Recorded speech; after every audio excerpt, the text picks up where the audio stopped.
I feel like this ending ties in together all of the elements of the song that we've been talking about so far. What's up, friends? Today we're checking out the latest album by Phoenix, Alpha Zulu. I've been hearing a lot about this album, a lot of hype from people like Steven and Salvador. Very excited about what's going to be on this album, so now I'm excited to check it out. I'll be looking at it from the perspective of a producer and songwriter, which I am, by the way, if you didn't know. Yeah, let's check out the first song, Alpha Zulu. I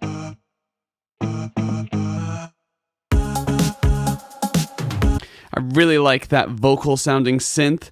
Sounds like they sampled a specific vocal and then added another synth sound on top of it. It's really cool. Works well. Choose your body all the time. Choose your body all the time. I love this bridge so much. Like, I love the doubling. I love the vocal thing on top of it. It just sounds so sick.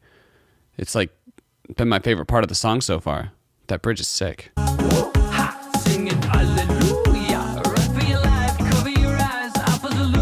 There's so much cool stuff going on with this song and so many different aspects of songwriting. So first off, the production's really cool. I really like how it develops in terms of composition.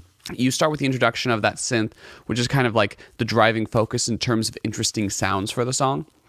And then it drops out and you just get bass drums. And there's a really interesting tom sound that they found for that first drum section that really makes the drums sound alive and native and African and just like all these positive qualities for drums. Then you get drum bass vocal for the first verse as well as the second verse. They're kind of sticking with that. Really only difference in the second verse is that the drum pattern is different. And then when you get to the chorus, you add back that synth. And then when you get to the bridge, that synth comes back, except it's now in a higher register. And so that adds like this extra level of excitement. We're not really adding too many instruments during that bridge section. We're just changing the role of the instruments we already have, which is really cool. The form of the song's also kind of fascinating. So your standard pop formula is verse, chorus, bridge, chorus. But what this song does is it goes verse, chorus, bridge, verse, chorus, bridge. So it's using a double bridge, which is an emo format, but adding an interesting twist to it by having a verse come after the bridge, rather after the first bridge. So yeah, it just gives you like surprises in terms of form. You're expecting things to go a certain way and then it doesn't. Also, you'll notice that during that last verse, they added in that vocal synth again before going to that chorus. The one weird part about that chorus to me is the doubling on that initial line. Woo, yeah, singing hallelujah. Like, I think it's a good line. I just think the way the vocals were doubled just kind of discomforts me in a certain way. But it also calls my interest a lot. So it's just a bold choice that causes certain feelings, you know? Tonight, featuring Ezra Cunning, who is a key member of Vampire Weekend, is the next song.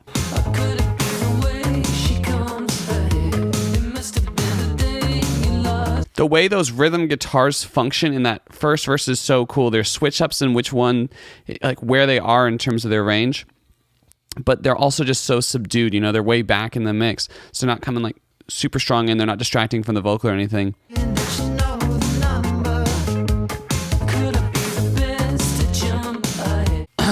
I love the back and forth between Ezra and lead vocals of the Phoenix. Just so much good like conversation almost between them. Really makes it feel more like a duet than just like a standard feature.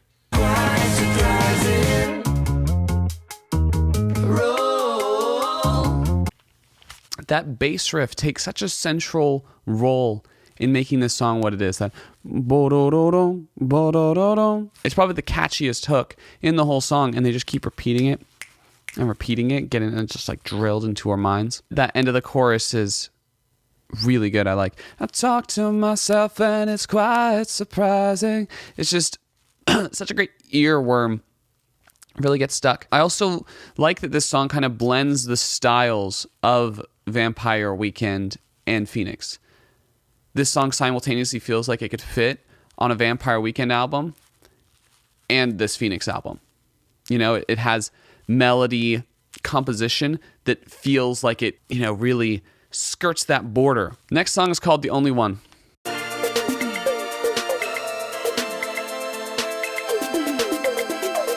That opening synth makes me feel like I'm about to listen to a Gorillaz song. Like, it sounds so much like what modern Gorillaz would do on a song, which is cool.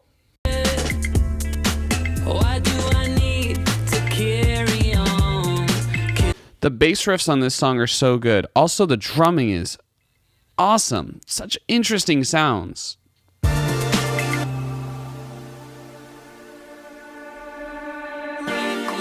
There was this total like fake out ending around 2:35, which is just so fun to me. I love fake out endings.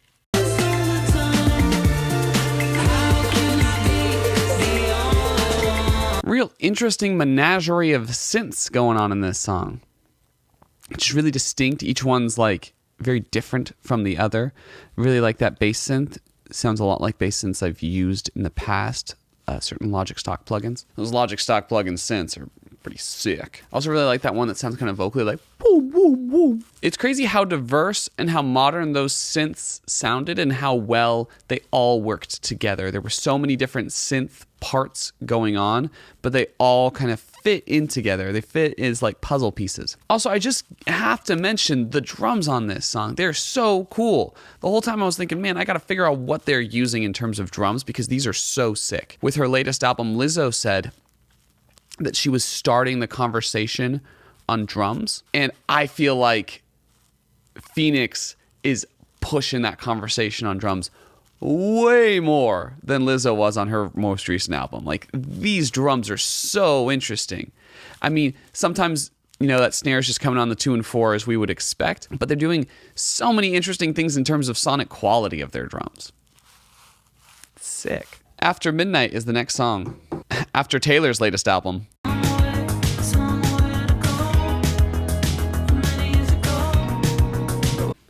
That bass synth combined with that bell-sounding guitar during the verse makes this sound so 80s. It's just like the Phoenix's take on 80s synth pop.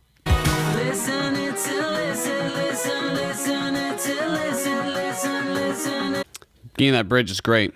Drops everything away. Just that arpeggio and the vocal. Great little combo. Sick.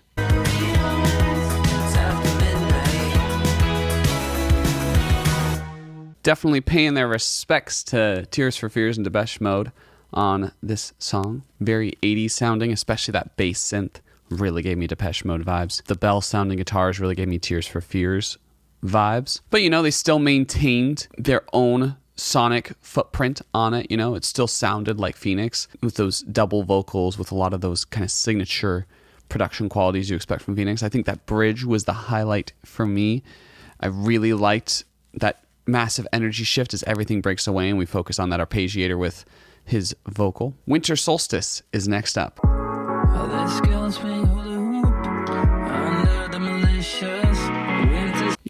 I can hear his lips smacking in that verse, and I haven't decided yet if I like the choice or not. It's a really bold choice to hear that.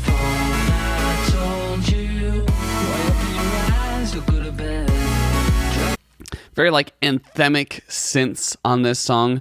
Sounds kind of like something I'd expect from Zed or Avicii, but a little more abrasive. You ever think it could have been in our lifetime? Putting that fat low pass filter on the synthesizer and having it automate out toward the chorus. It's really cool. I also like the guitar lick. Really adds to the sonic atmosphere going on in the song. Nice and chill song. A lot of great things going on. On the vocals, you can hear a ring shifter, a lot of compression, a little bit of distortion, probably putting it through some sort of guitar rig. Yeah, it has such a nice zen quality to it that still moves you, kind of gets that underwater feeling from that ring shifter on the vocal, as well as the low pass filter on the synth and a low pass filter on those kicks as well.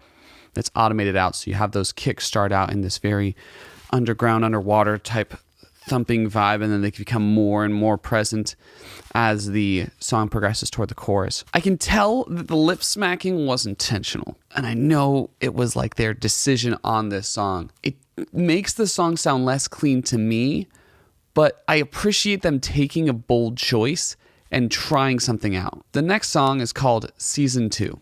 Are you not enthused, no matter what we used to say?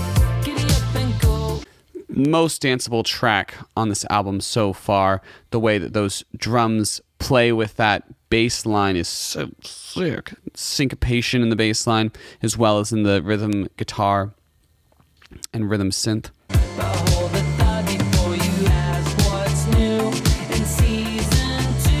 Great song. I was enjoying it so much I couldn't help but move and dance.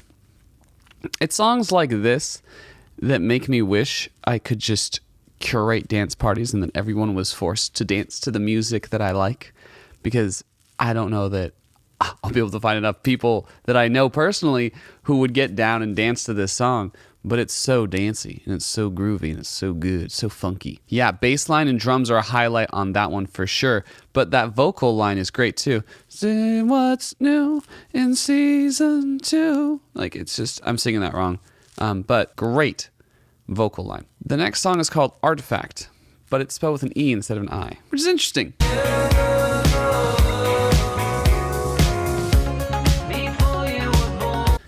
I like how the vocal just moves in position because of the different places they're putting it in terms of EQ frequencies. Like when they take that big low pass vibe on it, a little bit high pass too, kind of keeping it locked in a specific frequency range.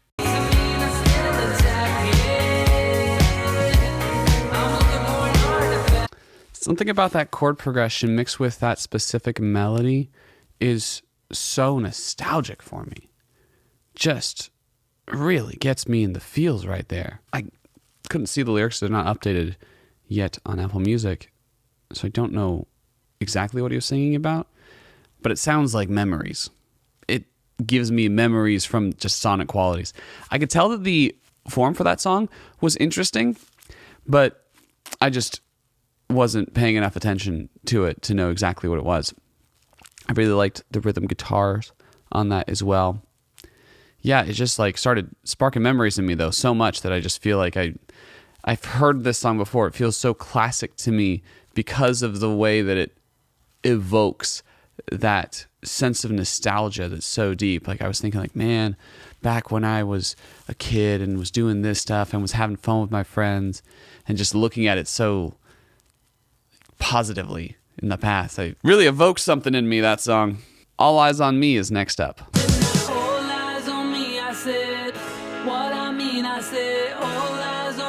That part where everything drops out, you have that harpsichord there. At least it sounds like a harpsichord kind of mixed with a guitar. It's so cool. It adds just such this wild energy differentiation in the song. Really makes us pay attention, which works with the lyric All Eyes on Me.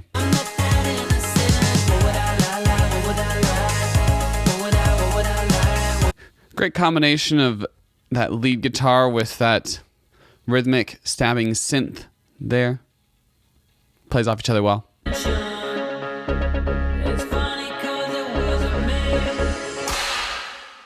Like that whip sound at the end, kind of surprising. That chorus is so strong. It's such a strong chorus. Great vocal melody for that chorus.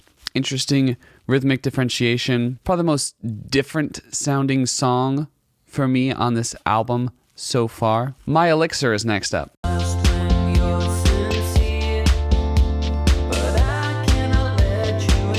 The vocals on this song are so euphoric and calming.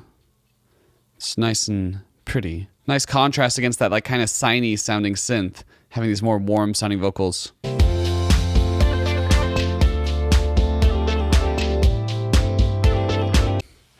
The lead guitar really takes this song by the horns and just claims it as its own.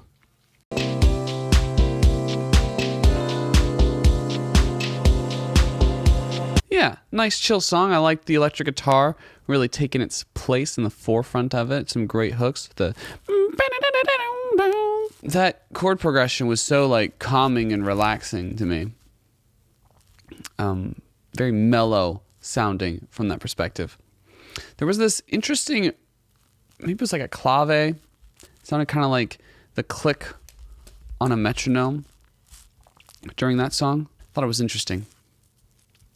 Added a different vibe to the drums on this song. It's good to have a song like that on your album, you know, like one of those more chill, one of those more vibey songs. And it's a good place for it, you know, like near the end, where people can kind of relax as they're coming into the last song. This last song is called Identical. And righteous I really like that fuzzy synth that builds and automates upward during that little refrain, the identical refrain.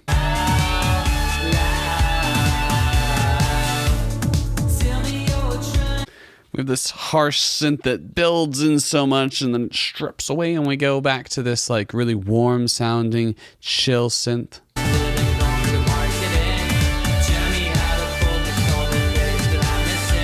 I feel like this ending ties in together all of the elements of the song that we've been talking about so far. You've got these really great, interesting drums that are pushing that conversation forward on drums. You've got fun combination of different synths that bring out different emotions in us and that build and get retracted in these interesting ways. And then you've got those doubling on the vocals. You've got those vocal effects that we've kind of seen throughout, that interesting use of reverb coming in and out and moving the vocal in terms of like where it is in the mix, having it be lower in the mix or more present in the mix. You also have that extension of songwriting form where you're kind of repeating bridges at certain points and you're messing with that classical form that we would come to expect from a pop song or from just, you know, one of the more commercial music standards. Not the catchiest song on the album, but it does give a nice like ending feel, like a little vibe, a little bit of danciness, a little bit of just, you know, chilling out to release us from the album in this fun way. Cool album. I liked the synth patterns, really liked the drums on this album. Really liked the drums. Very Phoenix sounding in terms of vocal melodies, in terms of chord progressions, in terms of choruses for the most part. I hope you enjoyed this video. I hope it added to your insight on the album and gave you kind of a new musical perspective on what you've been listening to. If you did like it, I'd really appreciate it if you checked out my music. I've got a more acoustic album called Bashing My Head Through a Wall. That's my latest. And I've also got a more synth pop album that fits this alt synth pop vibe that you've heard from Alpha Zulu, Phoenix's album. And that's right here. That's Giovanni. Thanks so much. Catch you on the flip. Strawberries in July, 'cause I could use a break from the messes that I made.